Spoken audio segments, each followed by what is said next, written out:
Aujourd'hui, on ne va pas parler d'efforts longs, on va parler de 2 fois 45 minutes, et peut-être pas que, parce qu'on va beaucoup faire mettre le focus sur le jour de match, comment justement être efficace et avoir de bons résultats individuellement et collectivement le jour de match. Mais quelles sont déjà les problématiques qu'on constate dans le football par rapport à justement, c'est parfois des non-performances ou des résultats qui ne sont pas au rendez-vous qu'on voudrait avoir, peu importe qu'on soit en sport, enfin, le football professionnel, mais là pour le coup, on va être plus sur un angle amateur parce que quand on est sportif amateur dans le football, on a pas mal de problématiques à gérer à titre individuel et même à titre collectif. Alors, quels sont les problèmes que toi, tu peux rencontrer dans ce sport qui quand même attise beaucoup les médias et aussi la passion des Français? Alors oui, on va parler beaucoup de football parce que maintenant je suis aussi préparateur physique de l'US Rouen-Noyon. Mais c'est vrai qu'on peut le décliner sur quasiment l'ensemble des sports collectifs. Mhm. Là, tu fais un petit focus sur le jour de match et c'est vrai que ce jour de match peut poser des problèmes. Autant dans le sport professionnel, les horaires sont définis évidemment largement à l'avance. Alors, ils ont aussi des problématiques parce qu'on peut jouer le vendredi, on peut jouer en milieu de semaine, on peut jouer le samedi, le dimanche. Il y a même maintenant pour un grand diffuseur un match à 13 heures le dimanche, qui est un horaire complètement atypique pour les Mhm. footballeurs français, qui est déjà Mhm. le cas en Angleterre. Mais comme ils sont professionnels, ils peuvent gérer le temps, ils peuvent gérer ce qu'on appelle la mise au vert ou les déplacements exactement comme ils veulent. Dans le foot amateur, c'est un petit peu différent. Mhm. Il y a deux solutions. Soit le match va être le samedi soir, 18h, 18h30 ou 19h, mais la plupart du temps à 15h le dimanche après-midi. Quand on est dans un club régional, il y a le déplacement, il y a le timing d'arrivée. En général, les coachs, le staff demande à son équipe d'être là 1h30, voire 1h trois quarts Mhm. avant le début du match, afin de prendre ses points de repère, de voir les vestiaires, d'aller voir le terrain, de savoir comment il faut se cramponner, le temps de faire les straps, les échauffements, le protocole, donc le début du match. Donc, on est là, en règle générale, à minima 1h30 avant. Imaginons Mhm. que nous soyons sur un match, donc c'est le match à 15 heures, ça veut dire arriver 13h15, 13h30. Imaginons que nous ayons un déplacement, et c'est encore plus vrai quand on joue à l'extérieur, un déplacement d'une heure, ce qui arrive fréquemment en régional. Globalement, le rendez-vous pour Mhm. le car ou les minibus ou les voitures, c'est entre midi et midi et demi. Quand on a des joueurs donc, qui montent dans les véhicules à midi, midi un quart, qu'est-ce qu'ils ont fait dans les heures qui précèdent? On sait que Mhm. globalement, il est bien, et nous on le sait dans les sports d'endurance, de terminer son repas entre 4 et 3 heures avant le début d'effort. Là, 3 heures avant le début d'effort, on est pile poil dans le rendez-vous que le coach a donné à son équipe. Compliqué. Est-ce que le joueur s'est levé suffisamment tôt pour prendre un petit déjeuner, puis à manger à 11h, 11h30? Ça, on n'en est jamais sûr. Est-ce qu'il s'est levé plus tard et qu'il a pris un gros petit déjeuner? Quelle est la qualité de ce petit déjeuner? De quoi il a été constitué? Et puis surtout, on monte dans les véhicules à midi. Midi, 15 heures, ça fait 3 heures. Il y a beaucoup de temps avant le début du match. Donc, qu'est-ce qu'on doit prendre en ration d'attente? Est-ce qu'il est possible de faire des Mhm. choses?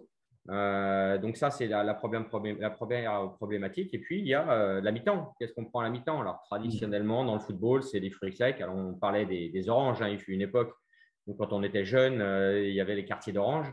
Donc là, ça va être fruits secs. Ça va être, est-ce qu'il y a une boisson de récup? Pas de boisson de récup. C'est beaucoup plus compliqué à mettre en place dans le foot amateur. Et cette culture que les sportifs, même amateurs, sur les sports liés à l'endurance, peuvent avoir au niveau de la nutrition et de l'alimentation est beaucoup moins évidente dans le foot.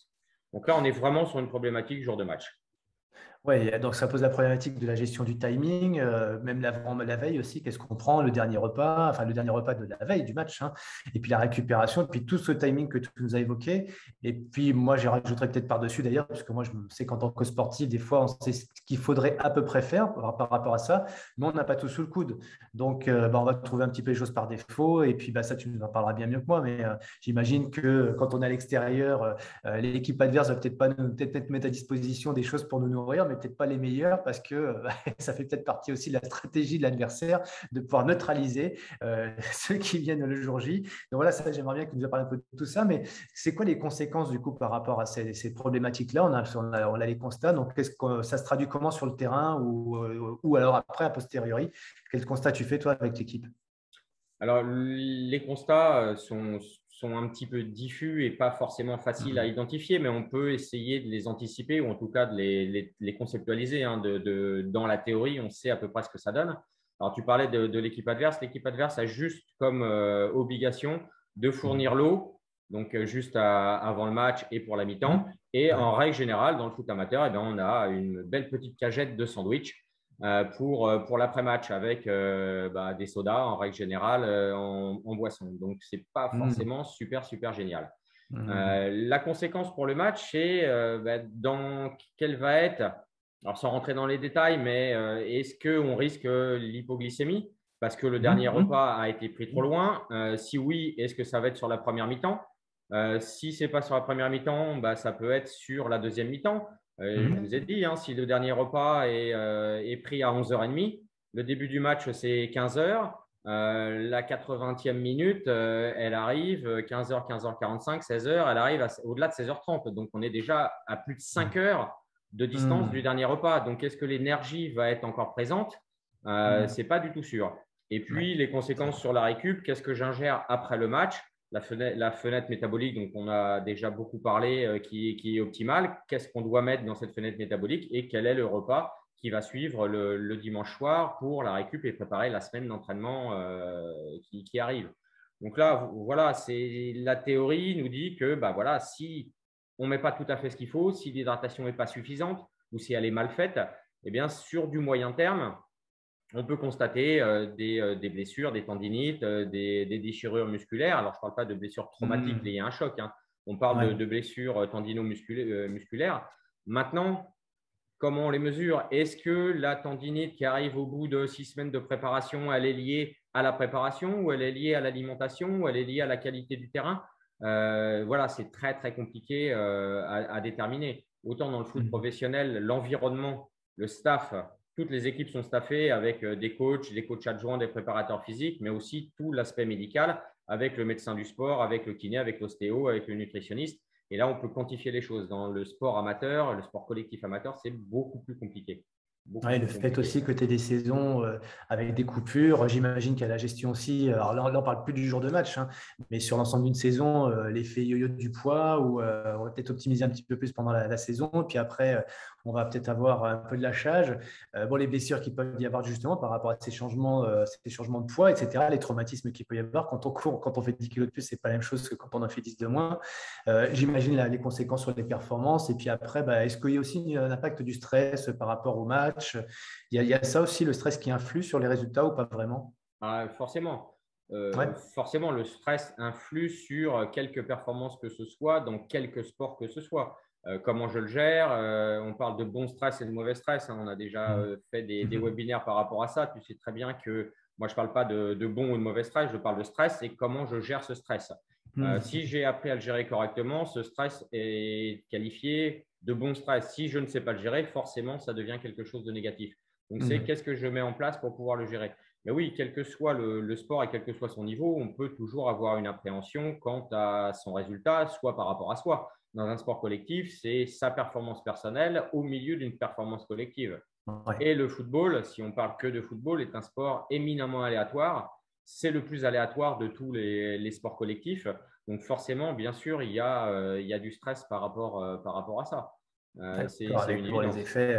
Les effets sur le côté un petit peu oxydant pour le corps, puis après l'aspect mental, l'optimisation du mental. En plus, on rappelle d'ailleurs au passage que tu es préparateur mental certifié. Donc, c'est vrai que toi, tu as c'est pas une chance, mais tu as mis en place, comme tu disais tout à l'heure, une écologie globale de la performance qui intègre à la fois la préparation physique, la préparation mentale, et puis comme j'aime bien l'entendre me le rappeler aussi, la gestion de l'environnement avec tous les paramètres extérieurs pour pouvoir aligner un petit peu tout ça le jour J. Alors individuellement, peut-être corps environnement, puis après tout le collectif avec 11 joueurs, plus tout le staff qui est autour. Donc toi, par rapport à ça, te connaissant, je sais que tu mets en place des stratégies. On ne va pas parler de toutes les stratégies que tu peux mettre en place pour amener au succès ton équipe, l'équipe de foot que tu drives ou celle que tu as pu driver par le passé. Mais si on parlait de la gestion du jour de match, et sur les problématiques qu'on évoquait, quelles sont pour toi quelques stratégies que tu mets en œuvre sur lesquelles tu es sensible et tu sais qu'en gros, si on fait ces 2, 3, 4, allez, 5 stratégies en place, si on les met en place, derrière, il y a des résultats qui vont être assez significatifs. Alors, l'intérêt, c'est de pouvoir travailler avec une marque comme Beauty Sané, que tu connais très bien, Bien qui sûr. est une marque française et qui est une marque qui a une palette de produits, une gamme qui est super intéressante. Et c'est en allant piocher dans cette gamme qu'ensuite, je dirais, on fait une espèce de rétro-planning en se disant à quel moment par rapport au match, par rapport à la mi-temps, par rapport à la première mi-temps, par rapport à la coupure de la mi-temps, par rapport à la deuxième mi-temps et tout ce qu'il y a en amont, qu'est-ce que je peux mettre en place qui va permettre, en tout cas, alors optimiser la performance, c'est toujours difficile, hein, puisque comme je l'ai dit, le foot est super aléatoire. On peut faire un super match et puis perdre le match, hein. Il n'y a que dans le football où on voit une Coupe de France où un club de 4e, 5e, voire 6e division peut taper un club de première division. Ça n'existe dans aucun autre sport collectif. Donc, par rapport à la performance, en tout cas, comme il y a cet aléa qui est très important, autant que possible, nous allons mettre en place quelque chose qui permet de se dire on a fait ce qu'il fallait pour optimiser cette performance. Est-ce qu'en bout de chaîne, il y a la performance dans un sport d'endurance, dans le trail, dans le triathlon, dans ce type d'épreuve? C'est un petit peu plus facile à maîtriser. Là, c'est beaucoup plus difficile. Donc là, c'est Mhm. simple. C'est qu'est-ce que j'ai à ma disposition dans la gamme Beauty Sané qui va me permettre d'optimiser, en tout cas de faire le maximum pour optimiser la performance. Alors, et tu Évidemment, disais d'ailleurs par rapport à cette marque-là, pourquoi celle-ci et pas une autre?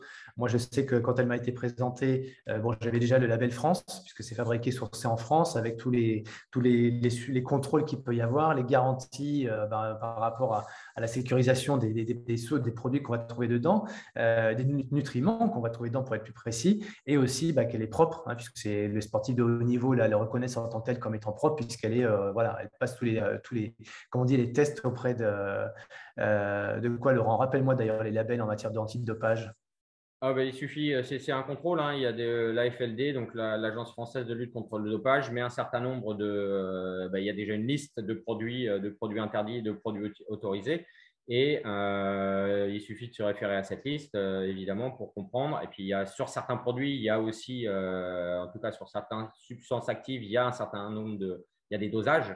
Donc, il suffit juste de se référer à cette liste pour être sûr de ne pas avoir de produits dopants. Maintenant, quand on fait une D'accord. gamme de qualité et qu'on veut la distribuer au plus grand nombre, ce serait une aberration de mettre en douce quelque chose qui soit. Et puis en plus, cette gamme, tu l'as dit, est très, très contrôlée. Elle est contrôlée, les produits, en tout cas, les ingrédients, on va dire, qui sont utilisés, la matière première qui est utilisée est hyper contrôlée, donc en aval, mais elle est aussi contrôlée en amont par le laboratoire de Beauty Sané et par toutes les normes européennes, normes françaises, normes européennes. Et tu l'as dit, la lutte de la norme antidopage.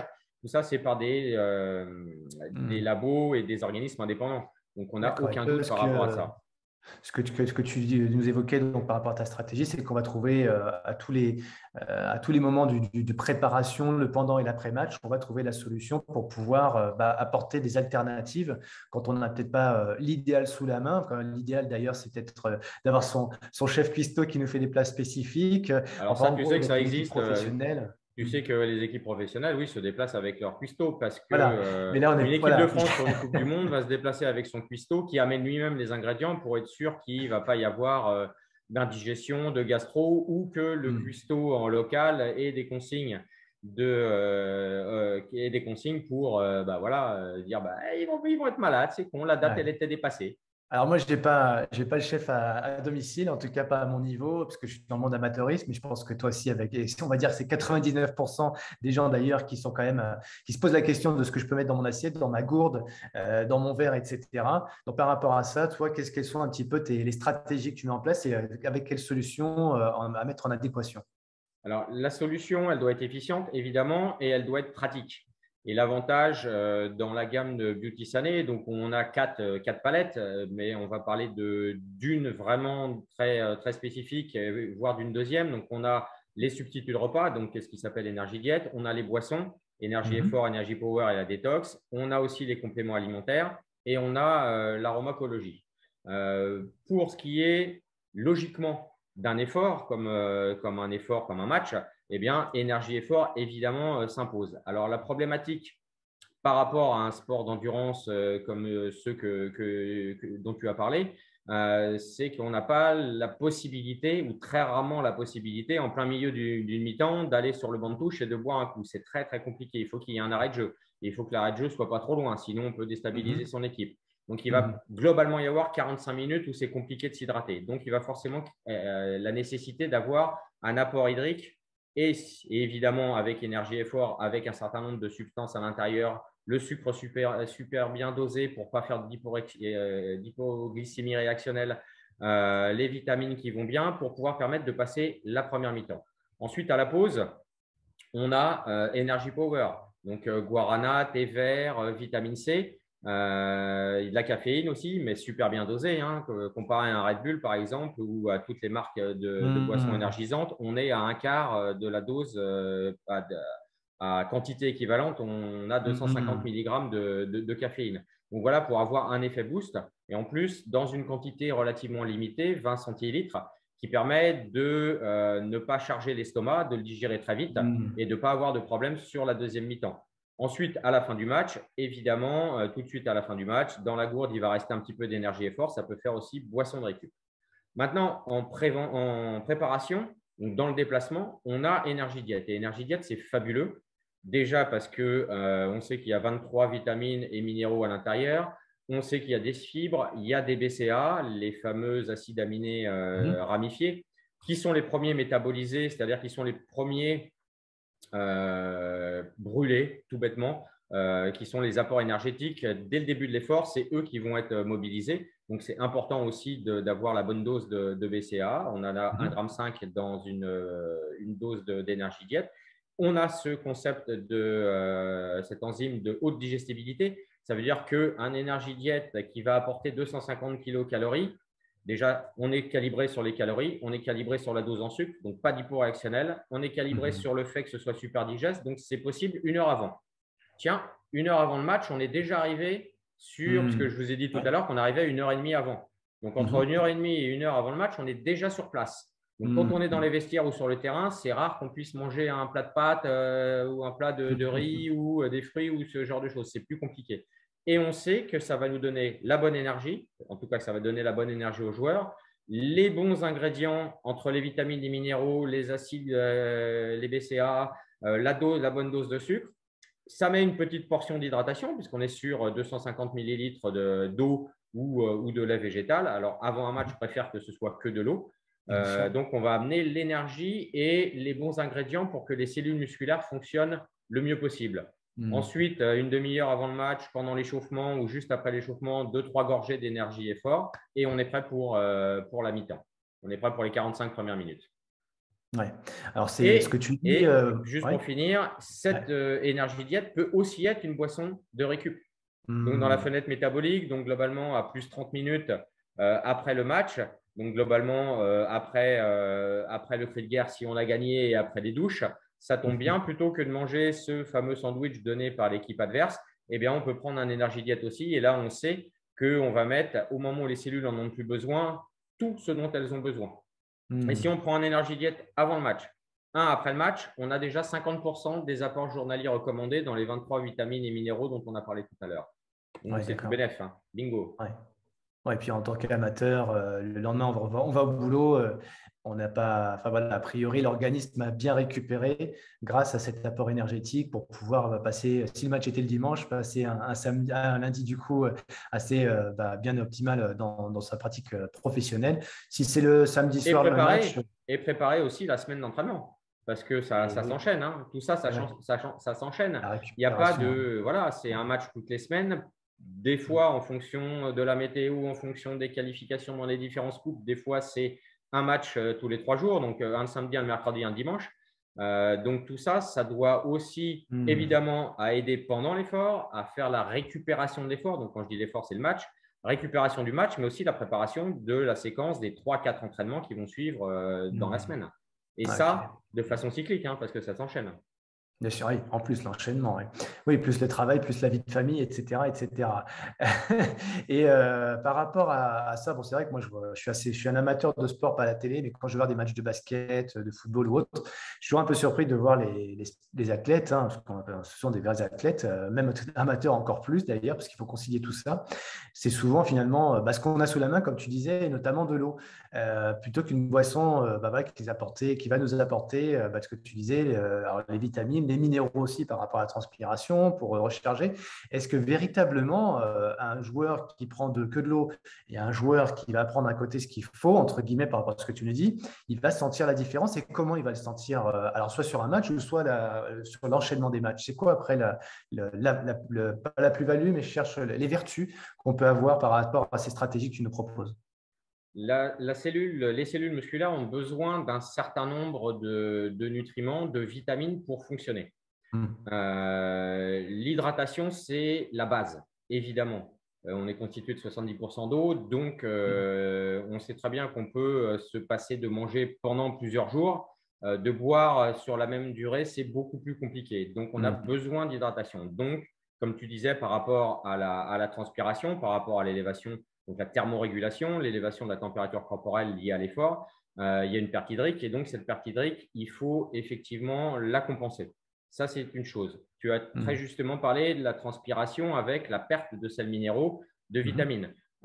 Donc, fatalement, s'il y a une déperdition de Hmm. nutriments via la transpiration, il faut aussi la compenser. Donc, pourquoi ne pas mettre quelque chose qui compense, donc utiliser de l'eau avec un produit style énergie effort dans l'eau qui viennent aussi compenser ces pertes.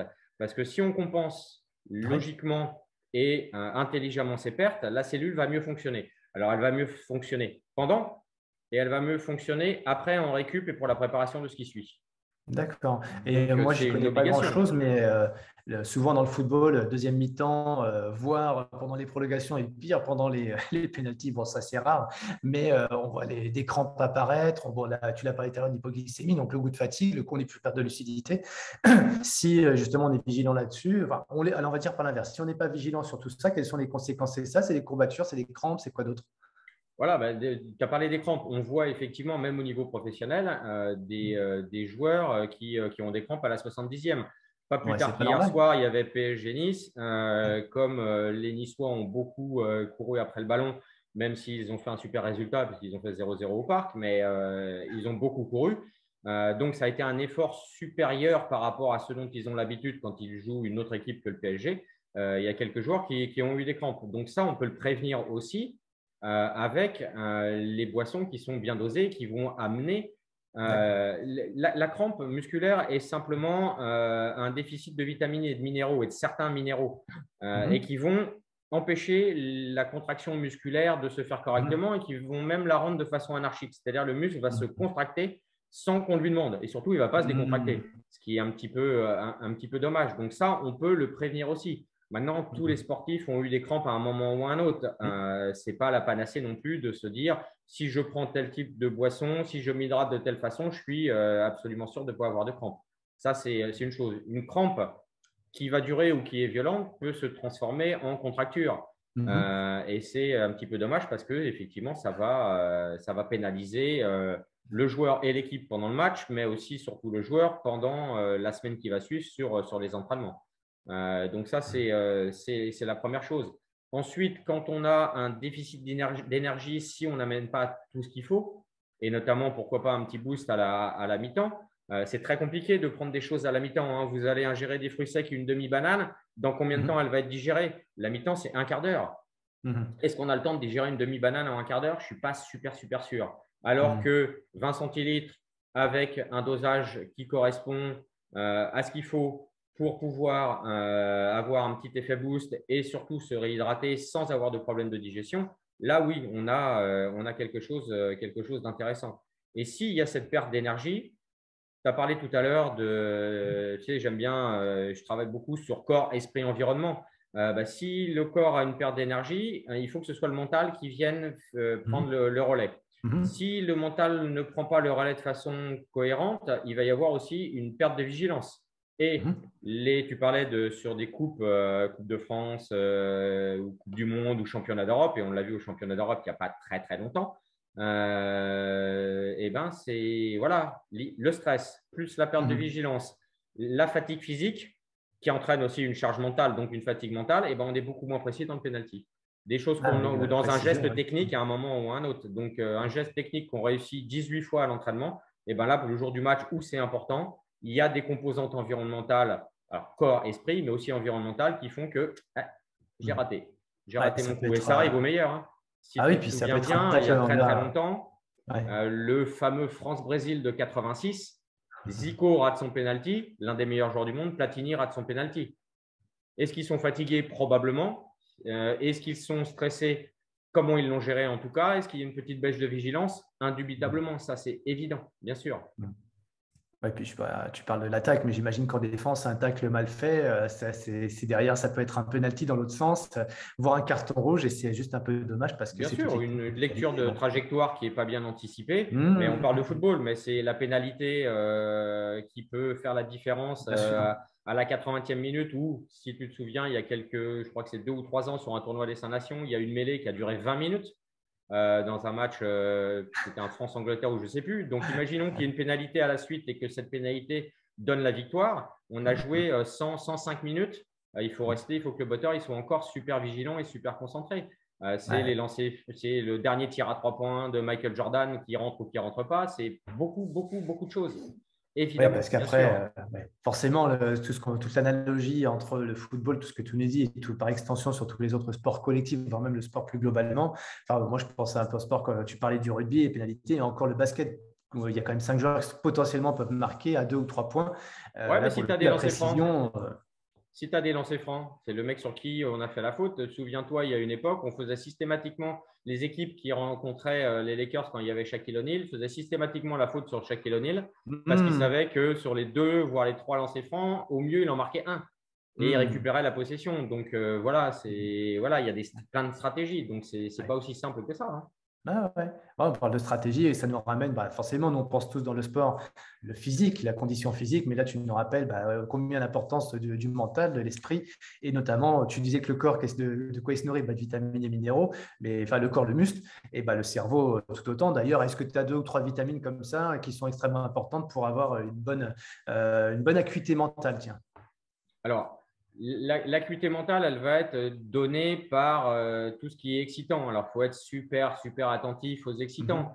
Donc, forcément, la caféine, la vitamine C, bien sûr. Mais pour une bonne gestion, je préfère plus conseiller les oméga 3. Les oméga 3 qui sont des protecteurs, qui immunisent de beaucoup de choses. Qui protège à la fois le système cardiovasculaire, mais aussi le mental, parce que le cerveau le liquide dans lequel baigne le cerveau est très susceptible au sucre, ça c'est une évidence. C'est pour ça que certains régimes amaigrissants, il y a eu une époque où les gens qui le faisaient pétaient un peu des câbles parce qu'il n'y avait pas assez de sucre, ils pétaient vraiment des câbles. C'est pour ça aussi, par exemple, des bodybuilders qui sont en période d'assèchement, s'hydratent pas super bien, enlèvent tout ce qui est graisse et sucre. Donc, ils pètent un câble aussi à un moment donné si la préparation est trop longue. Donc, ces oméga 3 sont aussi des régulateurs d'humeur, protecteurs du système cardiovasculaire et régulateurs d'humeur. Donc là, on est vraiment sur… Alors, je réponds peut-être pas complètement à ta question sur la vigilance en instantané, mais en tout cas sur la vigilance sur du long terme. Et si on a sur de la régulation sur du long terme. Et si on a cette capacité de régulation sur du long terme, forcément, on est plus apte à réguler et à être vigilant à l'instant T. Là, moi, je pense, pour ma conclusion personnelle par rapport à ce que tu me partages, là, effectivement, il y a les grands joueurs. Et souvent, dans les grands joueurs, on pense peut-être au talent, la technique, etc. Mais moi, je pense que certains sont d'accord avec moi. Enfin, en gros, cette même perception, ce n'est pas une vérité que j'impose, mais les grands joueurs sont souvent ceux aussi qui sont un petit peu capables de garder la sérénité, de garder toujours, d'être stoïque et d'être au-dessus de la masse, au-dessus de la mêlée, et d'avoir cette capacité à rassurer l'équipe et à être complètement serein pour être dans le mental juste bien placé et puis le geste juste aussi. Voilà, donc ça, c'est mon analyse. Je mettrai quelques réserves parce que dans une équipe de sport co, il faut qu'il y ait effectivement un ou plusieurs leaders techniques. Zidane était un leader technique, ce n'est pas celui qui parlait le plus. Deschamps, qui était le relais du coach sur le terrain, lui était un aboyeur. Donc, il faut un petit peu tout.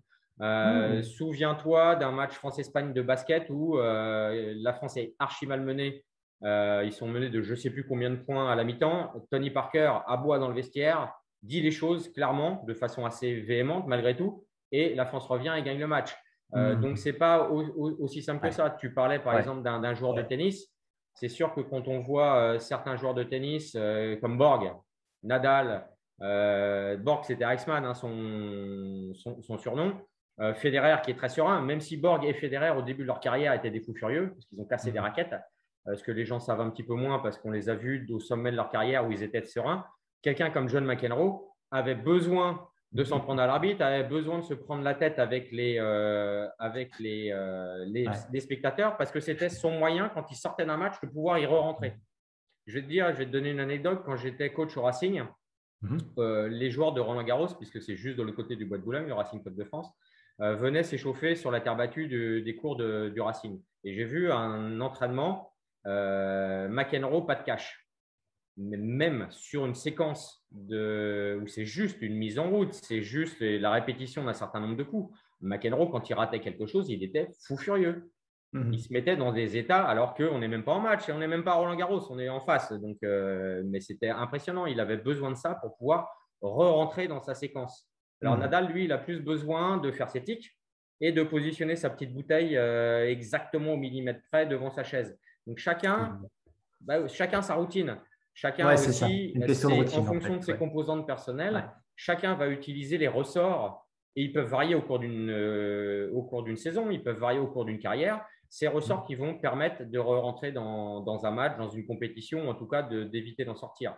Alors, quand c'est un sport co et qu'on a 11 joueurs, qu'on en a 15, ou même si on n'en a que 5 sur un match de basket, il y a autant d'individus. Et tu sais bien que la somme des individus la somme est plus que le tout est plus que la somme des individus.